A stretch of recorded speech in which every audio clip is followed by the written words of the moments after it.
बोलिए भक्त वत्सल भगवान की जय। बाके बिहारी लाल की जय। राधे राधे।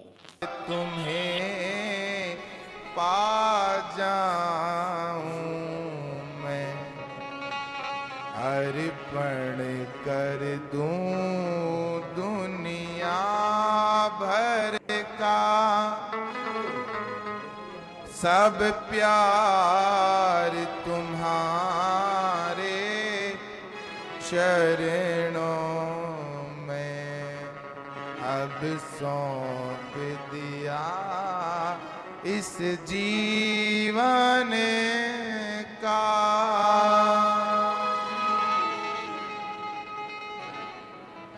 हे गोविंद,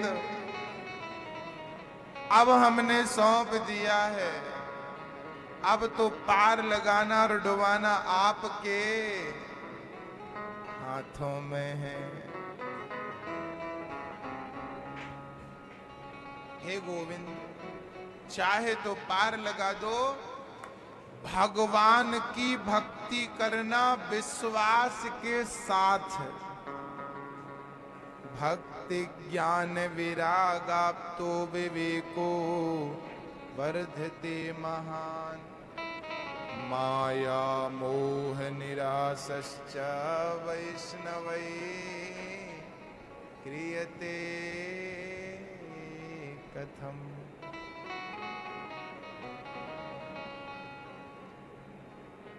कहने लगे सौनक जी, गुरुदेव हमें ऐसी कथा सुनाओ, कृष्ण प्राप्ति करम शाश्वत साधनम तत्वदाधुना।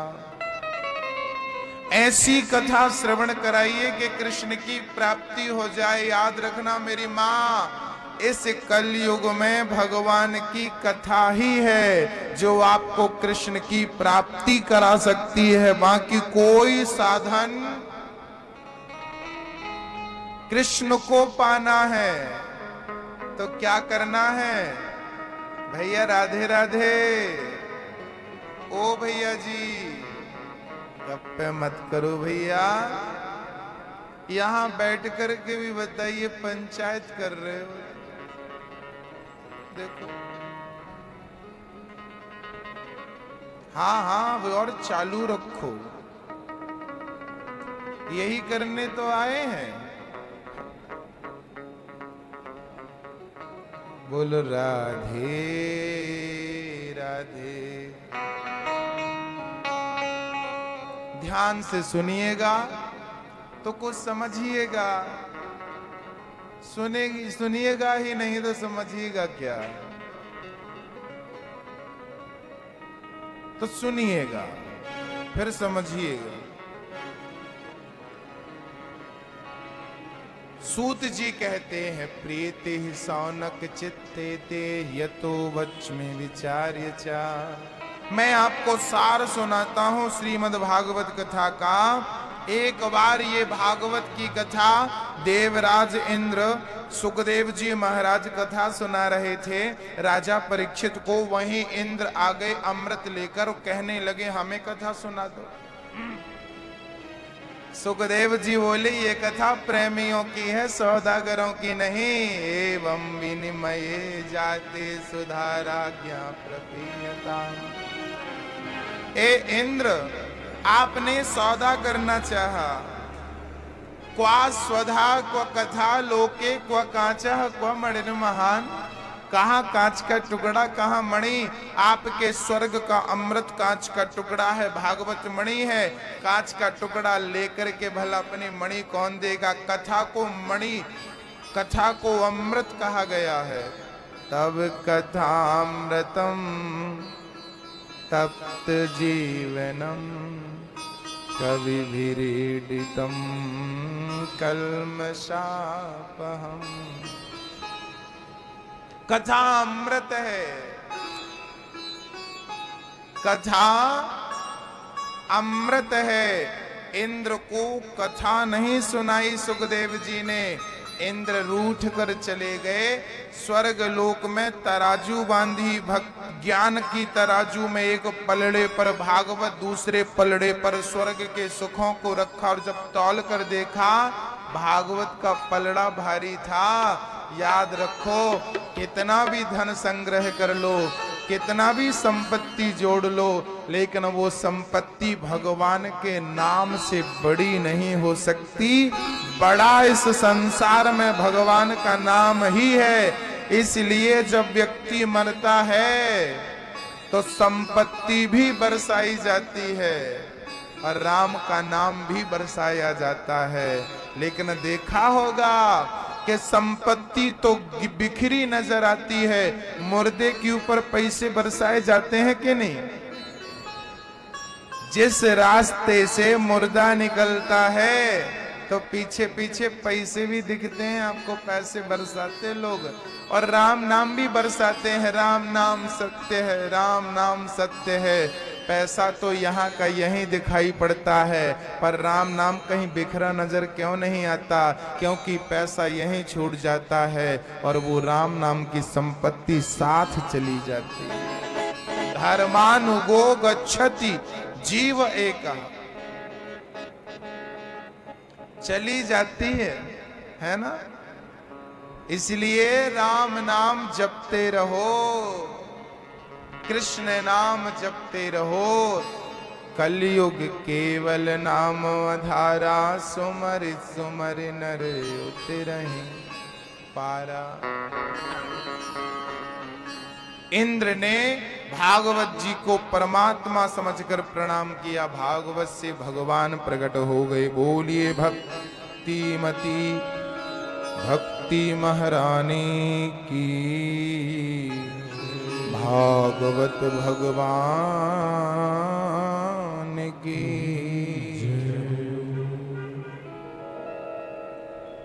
एक बार इंद्र ही नहीं, नारद जी ने भी ये भागवत सुनी थी भक्तों। एक बार नारद जी भ्रमण करते करते मृत्यु लोक आ गए। यहां शांति पाने आए, पर शांति तो थी नहीं ना, अशांति थी। नारद जी गए पुष्करम चा प्रयागम चा काशीम गोदावरीम तथा।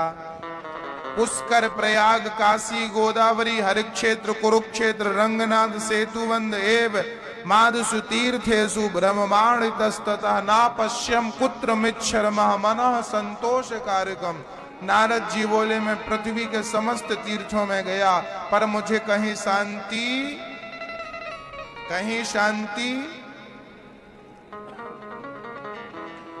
नारद जी संतों के आश्रमों में गए। वहां जाकर क्या देखा? संतों के आश्रमों में झगड़े चल रहे हैं मठ मंदिर को पाने के लिए। नारद जी बोले, ये ठीक बात नहीं है। गृहस्थों के घर आए नारद जी। जब साधु संतों के यहाँ शांति नहीं मिली तो नारद जी आपके घर आ गए। क्या मिला आपके घर? शांति मिली। आपके घर में क्या मिला और खासकर बिहार में क्या मिला, वो जरा सुनिए। ये मैं नहीं कहता, नारद जी कह रहे हैं, भागवत की चर्चा है। घरों में क्या मिला? तरुणी प्रभुता गे शालिको बुद्धिदायक कन्या विक्रियणे लोभा दंपतीनां चकलकनम। तरुणी प्रभुता गे। आज के जमाने में घर में किसकी चलती है? नई नई बहुओं की।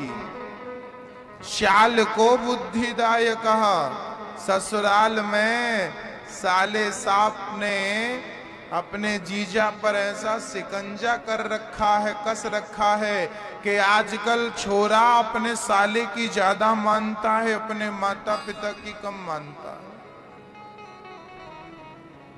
शाल को बुद्धिदायक। आज के जमाने में सलाहकार कौन बन गया? साला। ब्रज में कहावत है, दीवार बिगाड़े आरू और घर बिगाड़े सारू। दीवार में ज्यादा अलमारी नहीं होनी चाहिए, दीवार कमजोर हो जाती है। और घर में साले साहब की ज्यादा एंट्री नहीं होनी चाहिए, बात बात में साले साहब आ जाते हैं।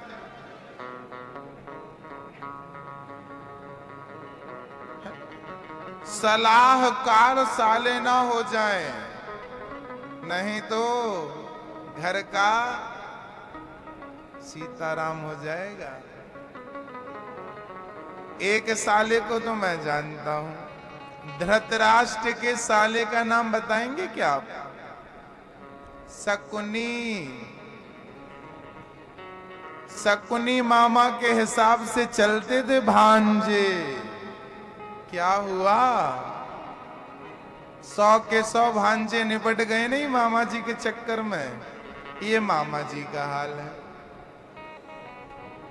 घर का मुखिया धृतराष्ट्र ने साले को बना दिया। कितना बड़ा मूर्ख धृतराष्ट्र, आंखों से भी अंधा और बुद्धि से भी अंधा। धृतराष्ट्र सब चीजों में अंधा था, बुद्धि, विवेक, सोच, समझ सब में अंधा। मैं सारे चीजों के उसके प्रमाण दे सकता हूं।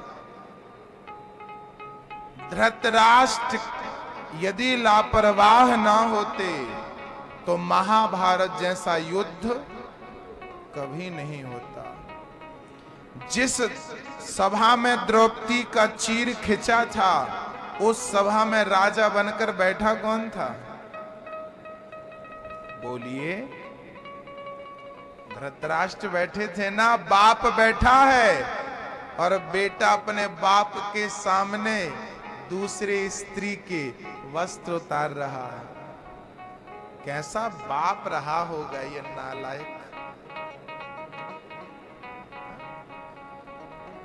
कैसा बाप था ये, और कैसे मूर्ख बच्चे थे। अरे दुनिया में कोई किसी का सम्मान करे ना करे, पर बेटा अपने पिता का सम्मान तो करता ही है। लेकिन उस जमाने का बेटा कैसा आता ही था। धृतराष्ट्र जी ने यदि अपना मुंह खोल दिया होता और एक बार डांट दिया होता अपने बेटे को मूर्ख किसी, और याद रखना वो धृतराष्ट्र की वो लुटने वाली द्रौपदी कौन थी? कौन थी? कौन थी? पुत्र वधू। कौन थी? ससुर थे ये। ससुर सामने बैठे हैं और बहू की लाज लुट रही हो, इससे बड़ा दुर्भाग्य क्या हो सकता है? और इस दुर्भाग्य का पूरा श्रेय किसको जाता है? अरे धृतराष्ट्र, आप अंधे थे तो क्या हुआ? आपके पास बुद्धि तो थी, विवेक तो था। अपने विवेक और अपनी बुद्धि से जरा आप आदेश देते, अरे दुर्योधन हाथ मत लगाना, उस पुकार रही है द्रौपदी। धृतराष्ट्र जी, ससुर जी, पिताजी बचाइए। वाह, एक लड़की याचना कर रही हो, हमें बचा लो, हमें बचा लो, और वहां पुरुषों की सभा लगी हो और वो सारे पुरुष एकदम मुंह को होकर बैठ जाएं। बताइए। मुझे लगता है आज ऐसी सभाएं नहीं होती जैसे पहली ऐसी सभाएं होती थी। अरे धृतराष्ट्र जी, आप बोलते, कम से कम नारी का सम्मान तो करना सीख लिया होता। नहीं सीखा, नहीं सीखा, चुप रहे, चुप रहे। परिणाम क्या हुआ? परिणाम हुआ कि जैसे खुद के सामने बहू लुटी, खुद के सामने 100 के 100 बच्चे मर गए कि नहीं? परिणाम था ये, उस गलती का अपराध था ये, उस गलती की सजा थी ये, उस अपराध की सजा थी ये। धृतराष्ट्र जैसों को, पितामह भीष्म जैसों को, भीष्म पितामह भी बैठे थे, आऊंगा भी मैं उनके पास में।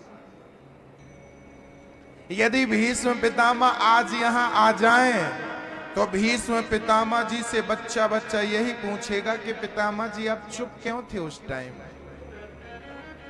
आप पूछेंगे कि नहीं? ठीक है, मैं पितामह जी को ज्यादा कुछ नहीं कह सकता, क्योंकि पितामह जी की वो स्थिति थी, वो स्थिति थी, वो कुछ कहें तो भी कोई सुनने वाला नहीं था, क्योंकि दुर्योधन पितामह की मानता नहीं था। जिसे मनमानी करना है पितामह की, उस समय हैसियत बहुत कम रह गई थी, क्योंकि बच्चे अपने बड़ों का सम्मान ना करें तो बड़े भी बोलना छोड़ देते। पितामह की गलती तो थी, चुप रहे यही गलती थी, और उसकी सजा उन्हें भी मिली, बाणों की सैया पर लेटना पड़ा वामन दिन के लिए। बाणों की सैया पर क्यों लेटना पड़ा? कहा जाता है कि पितामह ने पिछले जन्म में अपराध किया था, एक सर्प को कांटों के ढेर में फेंक दिया था, कांटे चुभ चुभ करके वो सर्प मर गया। और दूसरा अपराध हुआ कि अपनी आंखों से एक स्त्री का अपमान होते देख लिया, और वो भी चुप रहे, कुछ बोले नहीं। ये अपराध के कारण पितामह को बाणों की सैया की सजा मिली। करनी की सजा, कर्मों का दंड तो पितामह जैसों को भोगना पड़ा, तो क्या हम और आप कर्म दंड से बच जाएंगे भक्तों? इसलिए कहा करता हूं, आप ये मत सोचा करो कि हमें कोई नहीं देख रहा है। जब कोई नहीं देखता तब भी ईश्वर ही देखता है, और वही ईश्वर कर्मों का दंड निर्धारित करता। जमाने से बचने की आवश्यकता नहीं है, बचना है तो भगवान से बचो। उस परमात्मा की आंखों में गुनहगार मत बन जाना।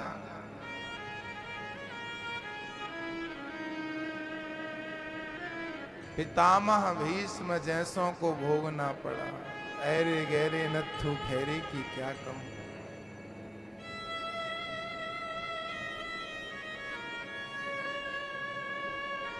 तरुणी प्रभुता गेहे, घर में नई नई बहुओं की चल रही है, शाल को बुद्धिदाय कहा, ससुराल में साले साप की चल रही है, और पति पत्नी की तो ऐसी खटापटी चल रही है जैसे ये जानी दुश्मन हो।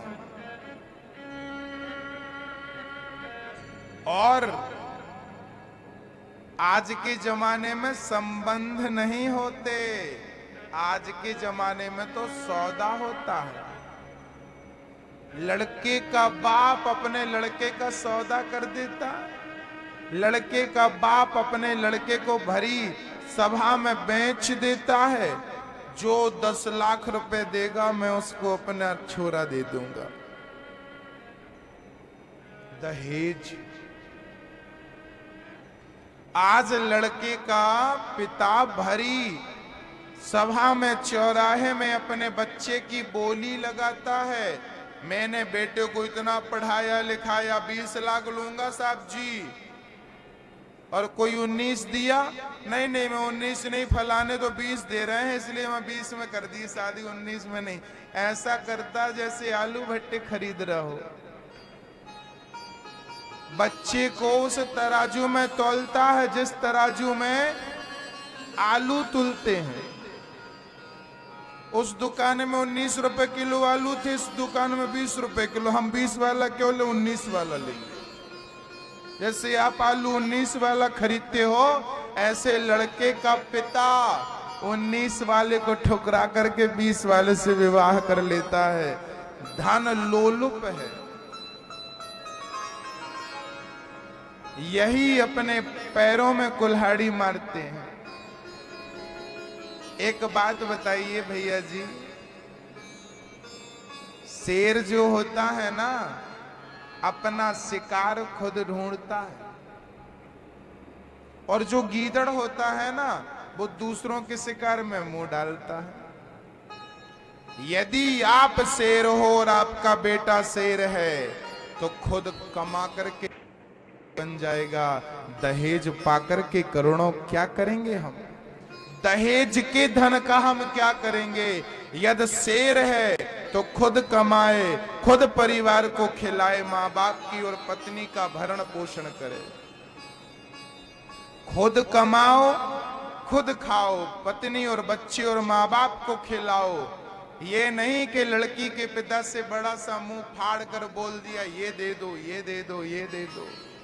एक मंडप के नीचे तो लड़का बोला कि हमें कार चाहिए, कार चाहिए। ससुर जी ने कार दे भी दी। एक दिन मुझे मिला कार चलाता हुआ। मैंने कहा, और ड्राइवर साहब कैसे हो? अरे महाराज जी, मैं ड्राइवर नहीं हूं, मैं मालिक हूं इस गाड़ी का। मैंने कहा, पागल मत बन, ये गाड़ी तेरी नहीं है, तेरे ससुर ने दी है। गाड़ी ससुर की है, तू तो इसका ड्राइवर है, तुझे ड्राइवर कहा जाएगा। और ड्राइवर ठीक हो? तुम्हारी हैसियत यही है। मांग मांग कर अपने आप को छोटा बना ली और कहता मैं बड़ा हूं। गाड़ी ससुर की चला, तू ड्राइवर हुआ कि नहीं? बोलो भैया, हुआ ड्राइवर? तो अपने बच्चे को ड्राइवर मत बनाओ, मालिक बनाओ। अरे देना सीखो, लेना मत। दान देना चाहिए, गरीबों की सेवा करनी चाहिए। दूसरों की बेटियों में विवाह में थोड़ा सा धन देकर के बेटियों का, गरीब परिवार की बेटियों का विवाह करवाना चाहिए। और दहेज की परंपरा को स्वयं त्याग देना चाहिए। दहेज लेना भी अच्छा नहीं, देना भी अच्छा नहीं। लड़की का पिता जितना दे दे, इच्छा शक्ति से वो ले लेना चाहिए। डिमांड नहीं करनी चाहिए, इतना दो, इतना दो। ये तो मांगने से फिर मर जाओ। इससे अच्छा मांगे से मरना भला। मत मांगो कोई भीख, बिन मांगे मोती मिले, यह सदगुरु की सीख। ऐसा पहले के संत कहकर चले गए। मांगने से अच्छा है मर जाना। गाड़ी में बैठने की इच्छा है तो लड़की के पिता से क्या मांगना? खुद कमाओ ना। खुद कमा करके और खुद की गाड़ी में बैठने का जो सुख है ना, वो दहेज की गाड़ी में बैठने का सुख नहीं है। हाँ, समझ रहे हो आप? समझ रहे हो? आजकल तो सौदा होता है। नारद जी कहते हैं पति पत्नी की लड़ाई बनी रहती है। लड़की का पिता इतना दहेज दे दे, फिर भी कोई गारंटी नहीं होती कि मेरी बेटी सुखी रहेगी।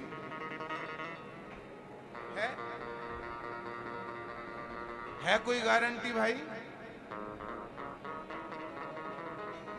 कोई गारंटी नहीं। नारद जी बोले झगड़े पर झगड़े हो रहे हैं।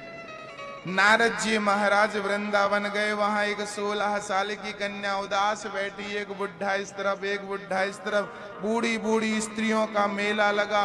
नारद जी बोले मेरा क्या काम यहाँ स्त्रियों का मेला। नारद जी जाने लगे।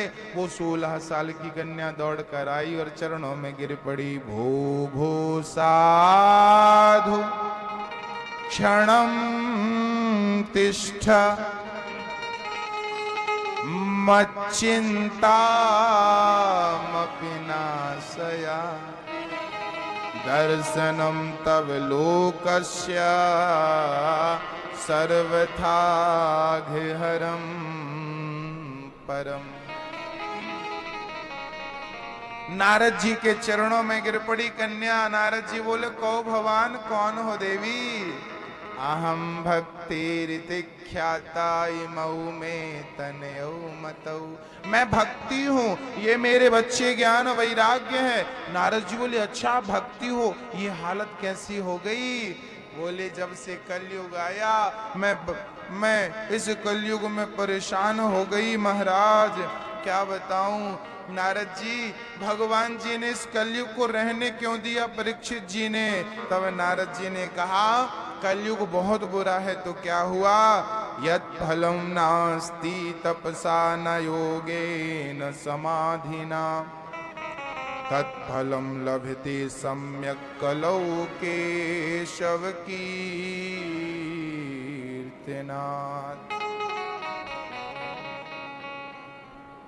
वृथा खेदयसे बाले अहो चिंतातुरा कथम्। श्री कृष्णाचरणाम्भोजं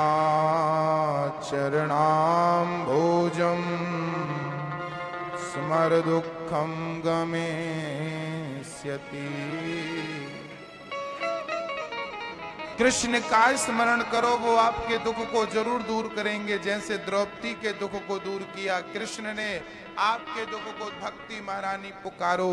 नारद जी के चरणों में गिर पड़ी, महाराज यदि मेरा दुख दूर नहीं हुआ तो मैं विदेश चली जाऊंगा।